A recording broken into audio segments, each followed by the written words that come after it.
Boa tarde para o Afonso. Eu estou com ciúmes agora. Boa tarde. Boa tarde. Obrigada. Gente, eu vou sentar aqui, tá? Eu não gosto, porque eu gosto assim, mais de uma sessão bate-papo do que ficar falando, porque acho que é essa a ideia quando a gente fala...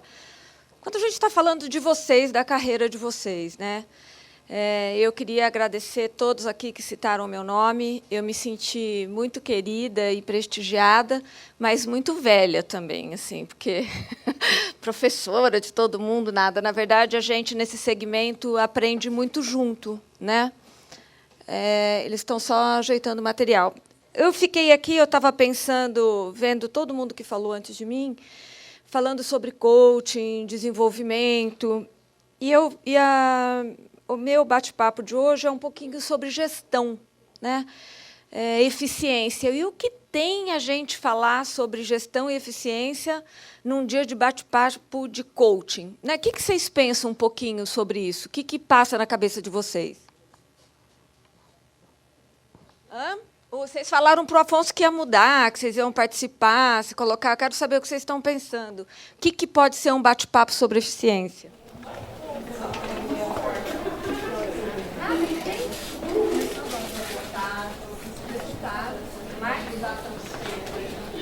É sair da casinha.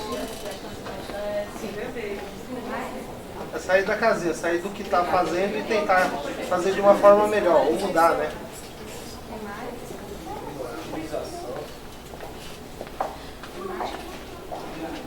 Ali atrás. Entender? Nós vamos ver um pouquinho, eu vou pontuar um pouquinho do que vocês colocaram. Cadê o negocinho que passa aqui? Eu sou que nem o Afonso, as coisas não funcionam muito direito comigo, não. Alguém se identifica com isso aqui? Você atende o cliente, você entende a demanda do cliente, você faz o marketing, você faz a cobrança, você tira o lixinho do seu escritório, você passa o café, você paga a conta.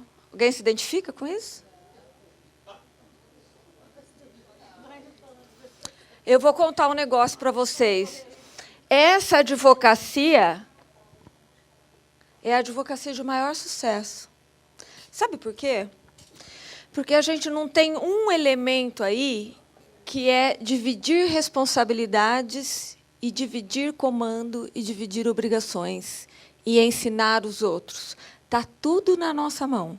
É o melhor software. Eu sei o que o cliente me pediu, eu sei o que eu tenho que entregar, eu sei o quanto eu tenho que faturar, eu sei a conta que eu tenho que pagar, eu sei o retorno que eu tenho que dar, certo ou não?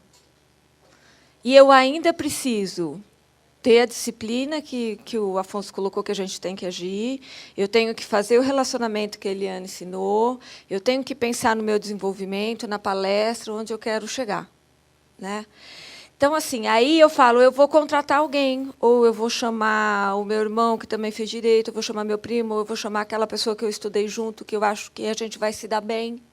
E aí eu começo a dividir as responsabilidades. E se eu não deixo isso claro, que eu estou dividindo, as coisas começam a se perder. Um entende que ia pagar a conta, e eu entendo que eu ia pagar a conta. Então, às vezes, fala, ninguém pagou a conta. Não, pior, às vezes a gente paga 2 vezes. Porque a gente acha que o outro não ia fazer, e a gente faz, e a gente acha que o outro ia fazer, e também não faz, né? Então, acho que quando a gente começa a falar de eficiência operacional, quando a gente começa a falar de operação, a ideia é um pouquinho a gente trazer um pouco dessa realidade e o que faz a diferença nesse sentido. Eu gostaria muito que vocês me interrompessem, tá? Se eu estiver falando besteira ou se tiver alguma posição, alguma coisa diferente, eu gostaria muito que a gente falasse. Eu acho que todo mundo já falou um pouquinho disso. Por que a gente tem que falar de gestão? Por que a gente tem que aparecer? O Alexandre falou de forma muito brilhante que a gente tem que se destacar, que a gente tem que dar força para os nossos diferenciais. O mundo está mudando, né? É lógico que a advocacia e o direito eles estão acompanhando muito devagar. Hoje a gente chegou aqui, eu não sei se o rapaz do drone, um que estava brincando com o drone, você, né? Que não sabia me indicar padaria, né? Queria me matar de fome, né? Mas estava lá brincando com o drone, né? E aí? A gente tem direito para essa realidade do drone?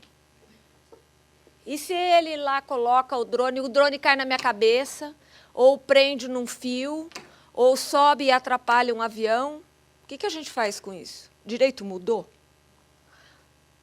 Será?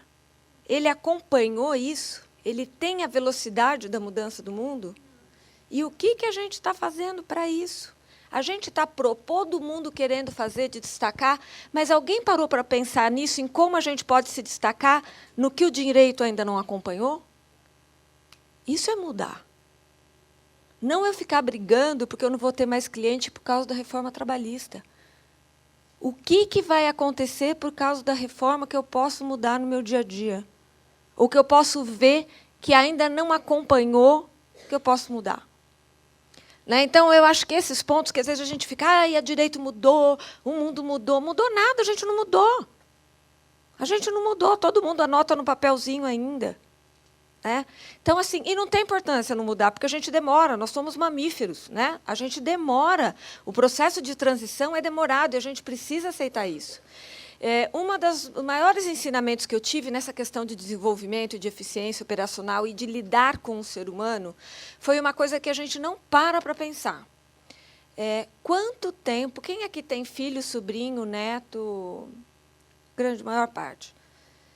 Quando o nenê nasce, quais são as fases que ele passa até ele começar a andar? Quero ver quem fala. O que é a primeira coisa? Quando a gente vai pegar no colo o recém-nascido, o que a gente fala? Segura a cabeça. A cabeça não está firme.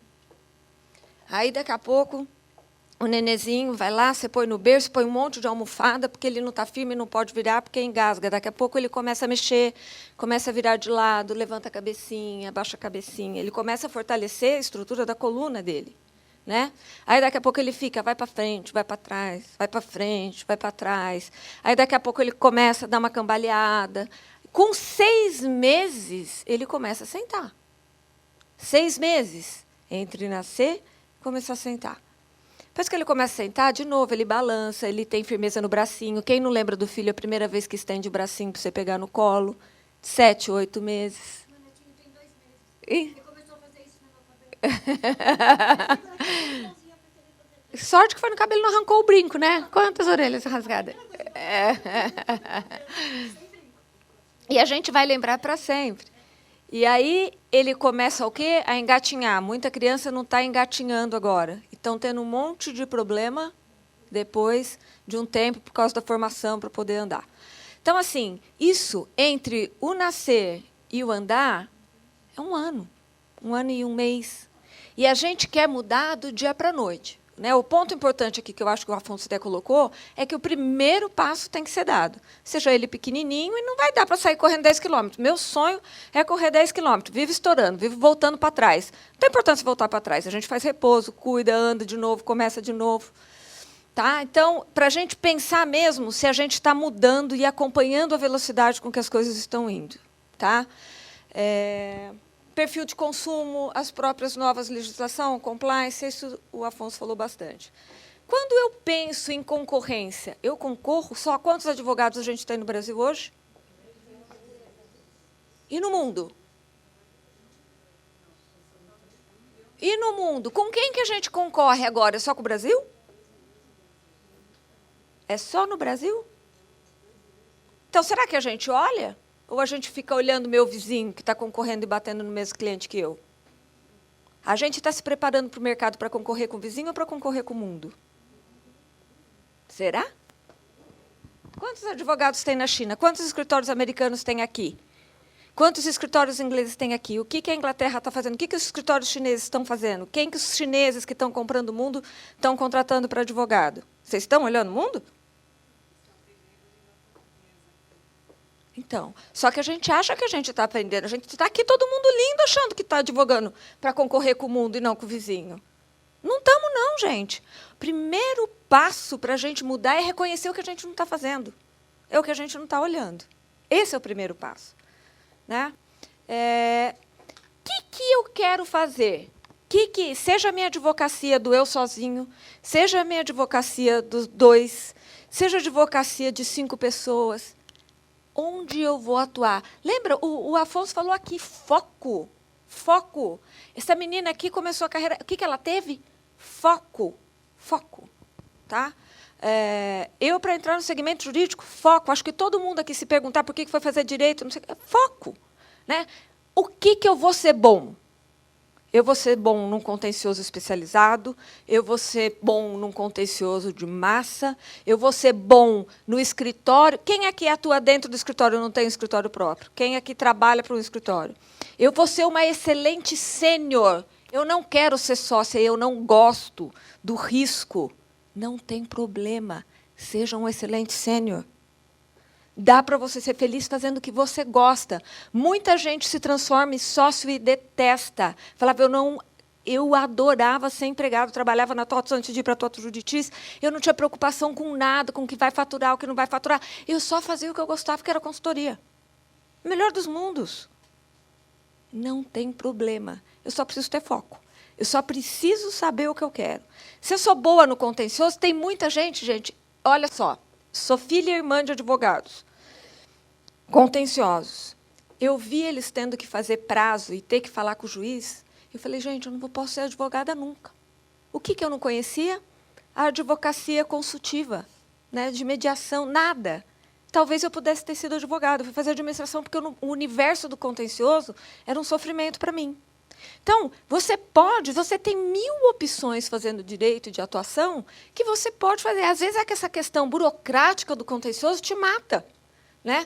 Mas lidar com o cliente, pensar num contrato, pensar numa solução, ir num caminho consultivo, fazer uma pesquisa, ir trabalhar com jurimetria. Milhões de opções. Eu só preciso definir aonde eu vou atuar. Ah, eu quero crescer, eu quero atender o chinês. Ok. Quem começou a aprender mandarim? Eles vão comprar o mundo. A gente está preparando para a mudança? A gente está olhando o que está no mundo? Quem começou a estudar mandarim? Boa! Quem... Muito bem. Agora, quem não começou, já tem algum amigo que fala chinês? É uma solução. Né? Eu não preciso, mas eu preciso me juntar com pessoas que tenham competências que eu não tenho. Né? Uma das coisas que o Afonso falou, que eu tenho um ponto de divergência, é lógico que a gente tem que saber os pontos fortes nossos. Mas se eu tenho ponto fraco, custa muito a gente desenvolver.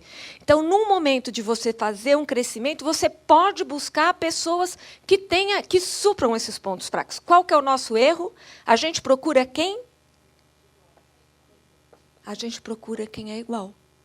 Né? E aí fica mais difícil você somar competências e conseguir ter uma maior versatilidade. Tá? Esse é um ponto. Opa. Então, aqui, né, eu tinha colocado, nem tinha combinado com você está com o drone lá, está aqui. Né? Eu acho que... Eu estava olhando esse slide ontem, a hora que eu estava fazendo, eu lembro quando surgiu o SEDEX 10. Olha que tristeza, como eu me senti velha. Gente, era uma emoção você pensar que você podia entregar uma coisa para uma pessoa às 10 horas da manhã, porque era isso, era 10, porque chegaria até às 10 horas da manhã. Alguém sabe disso? Chegaria até às 10 horas da manhã. No dia seguinte, isso era uma coisa. E o fax? E o fax? E o fax? Né? Que emoção o fax! Quantos problemas o fax não resolveu? Né? Gente, isso era eficiência, era a tecnologia chegando. Né? E hoje a gente fala de drone. Será que a gente está preparada para o drone fazer um protocolo para a gente? Será que isso não vai ser? Não vai precisar, porque eles arranjaram outro meio de integração. Né? Mas, enfim, coisas para a gente parar para... Pois é, então, falaram que pizza, agora já estamos fazendo entrega de pizza. Né? E o ponto de vista das coisas, né? Para a criança, está todo mundo falando dessa história, né, que a criança olha a máquina de escrever e fala, poxa vida, que computador bacana, eu já saía eu já tinha a impressora embutida, né? E eu achava o máximo, meu pai datilografava muito rápido, muito rápido. Então, era quase uma música, você vê aquele... Era lindo. Então, eu achava lindo sair com aquela olivetezinha vermelhinha, coloridinha, carregando. Nem vou te falar quantos anos eu tenho.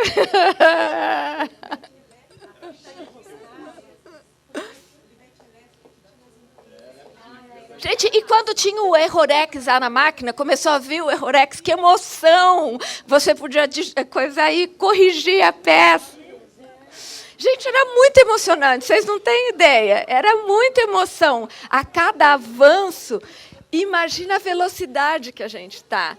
E o que eu gosto nessa foto, sabe o que é? A gente quer trabalhar junto com essas belezas todas que estão surgindo, ou a gente quer ficar criticando, falando que elas vão ocupar nosso lugar? A gente se fecha, acho que a gente faz dois grandes erros, que eu acho que esse é um problema, já que a gente está falando de eficiência operacional. Ou o que a gente faz? Ou a gente foge do robô, ou a gente o quê? Acredita que ele faz tudo. A gente é 8 ou 80. Né? Vou fazer uma pergunta para vocês. Eu trabalho na TOTOS, a gente tem software jurídico, e a gente fica olhando essas soluções de mercado para ver o que faz, porque eu trabalho mais na parte de consultoria, nem tanto na parte de tecnologia. E as promessas, gente, são as mais lindas. Por exemplo, quem aqui já viu o robozinho de peticionamento automático? Já viu? E você perguntou, e se não faz o protocolo? A gente não para pensar se o robozinho não funcionar. O meu D-1 tem que ser D-1 ou D-2? Em quanto tempo que ele me avisa se ele não protocolar? Ele me avisa o porquê ele não protocolou? Foi o site que caiu? Foi um erro na peça? Faltou algum documento? A gente passa a contar que o robô vai fazer 100% do milagre, que o robô não erra e que o robô não tem interação. Então, para a gente conviver com eles, a gente tem que trabalhar com eles. Né? Por exemplo, quem trabalha aqui com publicação automatizada, que já dá baixa no sistema e tudo mais, falha, não localiza. Você tem que buscar. Às vezes dá um erro no número do CNJ. Gente, milhões de coisas. Se é um desdobramento, às vezes não vem. O robô não trabalha 100% sozinho. É uma interação. Então, quando a gente fala que mudou, que vai resolver tudo, que vão roubar lugar, balela. Na minha época, eu vou falar, ele vai rir de novo. Pircororcorcor. Né? Quem assistiu do Pica-Pau Amarelo. Né? Pircororcorcor. Então, a gente tem que trabalhar junto, acompanhar, saber até onde ele vai e aonde é o nosso papel quando a gente está falando de automação e de robô. O que o mercado percebe? Eu posso ser um escritório sozinho, do eu sozinho, e concorrer com um grande escritório? Posso. Posso. Por que eles querem? O que o meu cliente quer? O que o cliente quer, gente? O que mais? O que mais? Entrega. Seja ela no atendimento, seja ela no resultado, seja ela onde for. O cliente quer entrega, quer o compromisso do que ele não vai ter surpresas. Né? Então, o que vai depender? Se você tem uma gestão, se você tem esse compromisso ou não. E é isso que vai fazer a diferença. Você não tem que ter medo do tamanho, você não tem que ter medo da sala de reunião, você não tem que ter medo da roupa que a pessoa está vestindo. Você tem que ter compromisso com a entrega do que você combinou com o seu cliente. Gente, eu ia falar 300 vezes. Olha, primeira regra de qualquer tecnologia utilizada no negócio da automação é a gente ter uma operação eficiente. Senão, você vai aumentar a ineficiência. Então, se a gente está falando de robô, de operação, da entrega, o que eu combinei de entregar com o meu cliente, aí eu busco a tecnologia que vai me atender para eu fazer essa entrega. O que vocês normalmente fazem? Qual é o sistema que o fulano usa? Qual é o sistema que o ciclano usa? O ciclano está usando o robozinho, aquele robozinho lá. Será que é a mesma entrega que ele combinou com o cliente?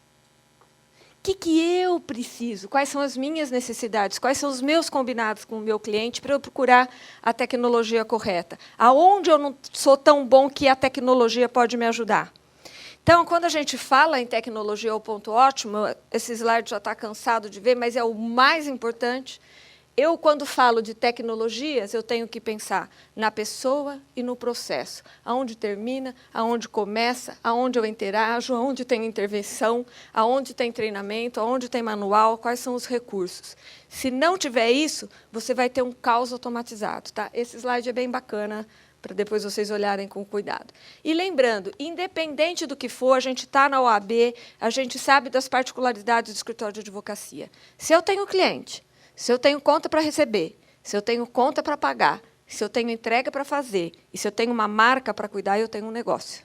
Eu não tenho uma brincadeira, eu tenho um negócio. Né? E a gente precisa tratar isso como negócio. Tá? Então, quais são os desafios aqui? Aqui, já pegando o ponto de coaching de vocês, controles efetivos, seja ele qual for, eu sou a favor do caderno desde que eu tenha rotina e disciplina. Eu posso ter a melhor tecnologia do planeta, se eu não tiver rotina e disciplina, eu não tenho nada. Eu não tenho sistema alimentado, eu não tenho relacionamento com o cliente, eu não tenho entrega, eu não faço nada no prazo. Ah, mas é assim? Quem faz esporte aqui? Quem mais? O que o esporte é? Quem faz esporte? É gostoso quem faz esporte acordar às 6 horas da manhã, seja a hora que for, todos os dias, mesmo ser cansado, tendo saído para beber no outro dia? Mas vai. Porque é rotina. E isso faz a gente organizar a cabeça e fazer mudar. Você sentar e falar, agora eu vou cuidar do meu contas a pagar, agora eu vou cuidar do meu contas a receber, agora eu vou cuidar do retorno que eu tenho que para o meu cliente, agora eu vou cuidar da pessoa que trabalha comigo, agora eu vou cuidar de mim, agora eu vou fazer o processo, e agora eu vou estudar, porque eu tenho que continuar desenvolvendo. Se você não tiver rotina e disciplina, tempo dedicado à gestão e seu desenvolvimento e controles efetivos, seja num caderno ou no melhor software do planeta, você não está falando de gestão. Né? E aí, gente, não tem remédio. Não tem remédio. Eu não conheço outro. Né? Todo mundo deu um exemplo pessoal aqui, do profissional de crescimento, eu vou dar um exemplo pessoal. Eu pesava 120 quilos. Eu emagreci 40 quilos e engordei 40 quilos umas 7 vezes na minha vida. Entre tentar emagrecer e tentar engordar. Eu só consegui me manter gordinha a hora que eu entrei em rotina e disciplina. Eu fiz a cirurgia do estômago, mas se eu não fizer esporte todos os dias e se eu não fizer dieta todos os dias, eu volto a engordar. Não sei se alguém conhece quem já fez cirurgia do estômago, e muita gente já voltou a engordar. Né? Então, e na minha vida pessoal, tem um pouco a ver com a história da Eliane, é muito foco, rotina e disciplina. Você desistiu algum dia? Né? Você conta a história do seu cafezinho, né? Da fome, e vou tomar um cafezinho e vou continuar. E todos os dias, reunião marcada, horário marcado, tempo dedicado para isso. Não existe remédio. Eu trabalho numa empresa de tecnologia e não existe milagre. E não existe essa parte de coaching, de desenvolvimento, se a gente não tiver o compromisso com a gente. A mudança começa pela gente, para a gente poder mudar para o cliente. Essa é o maior resultado de eficiência que eu conheço. Rotina e disciplina. Seja ela qual for. Seja ela meia hora, seja ela meio-dia, seja ela um caderninho, seja ela uma planilha de Excel, seja ela o melhor software do mundo. Tá? Aqui, esses desenhos, gente, eu vou deixar esses slides para vocês refletirem. Depois que eu converso com o cliente, seja eu sozinho, seja eu estagiário, seja eu minha secretária, como que eu desdobro o meu papel enquanto sócio do que o cliente me falou? Eu, como sócio, estou pensando no quê? Ganhar dinheiro, fazer um bom trabalho, criar minha marca, certo? A equipe jurídica, eu estou pensando no quê?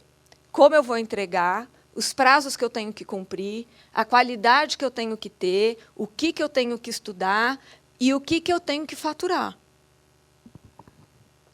Enquanto a equipe administrativa onde está o contrato, o que eu contratei, o que eu tenho que faturar, quais são os meus acordos, se ele paga despesa ou não despesa, quanto que eu vou gastar, quais os controles que eu tenho que ter, eu parcelei ou não parcelei. independente se eu sou sozinho ou se eu tenho uma equipe. Isso existe, vocês passam por essas figuras. Se esse aqui não conversar com esse, você não tem o pagamento da guia para poder entrar com o recurso. Certo? Aí depois é o desdobramento disso. Aqui é o seguinte, o cliente pediu e eu não estou entendendo nada o que ele pediu. Eu preciso estudar um pouco e se eu não entender, eu vou voltar e voltar a falar com o cliente, ó, ficou um nó na minha cabeça, você pode desenrolar? Porque quando a gente não volta e a gente segue fazendo com dúvida, isso é onde você perde mais força e energia. Você perde a eficiência, tá? Então, eu fazer esse desdobramento é muito importante. Eu já estou terminando, tá? Aqui, então, é a gente pensar sempre dessa maneira sistêmica. Quando eu pego um caso, o que eu quero quanto sócio desse caso, o que eu tenho que fazer enquanto equipe jurídica de entrega e quanto eu tenho que ter de administrativo, de organizar, dos pagamentos que eu tenho que fazer, do retorno que eu tenho que dar. Ok? Aqui tem algumas dicas de como aumentar a receita, mais clientes e mais novos negócios. Se eu não estou precisando de gente, eu vou buscar parceiros que complementem a minha parceria, eu vou buscar novos sócios, ou novos serviços, ou novas competências, o que está acontecendo no mercado, o que o mercado vai estar sofrendo daqui a 10 anos, o exemplo do drone, que eu vou poder interagir. Projeção baseada, o Afonso falou que, olha, no mínimo ganhar 10 mil. Então, é assim, eu parar para pensar, eu estou faturando tanto, se eu quero faturar mais tanto, o que eu tenho que fazer, que caso que eu tenho que pegar, o que eu tenho que buscar, onde que eu tenho que participar, onde que eu tenho que me relacionar. Tá certo? Hã? E não tem segredo. E tem que fazer. Porque, independente se você é sozinho ou não, tem que fazer. Né? É aquilo que ele falou. Como que é? TBC. Né? Ficar lamentando, você falou para ele aqui que não ia lamentar, né? Isso não tem segredo, gente, não tem ainda. Controle de custos fixos e variáveis, quanto que eu estou gastando, o que tem de variável, eu preciso pagar 5 para ganhar 50 daqui a 5 anos, o que eu tenho que fazer isso, eu tenho que pegar investimento, eu tenho que buscar um novo sócio, o que eu tenho que fazer para poder crescer. Eu acho que era isso. Sempre pensando nisso, eu tenho pessoas, eu tenho processos, eu tenho a tecnologia, eu tenho finanças e eu tenho uma estrutura societária. Né? É isso, gente. O meu contato. É Simone Viana Salomão, Instagram, LinkedIn, Facebook. Eu falo muito bem pelo LinkedIn e pelo WhatsApp. Não me mandem e-mail, não respondo. Não sou eficiente com e-mail. Tá? O WhatsApp eu respondo. Era isso. Espero que vocês comecem uma mudança, não segunda, hoje. Tá? Gostei.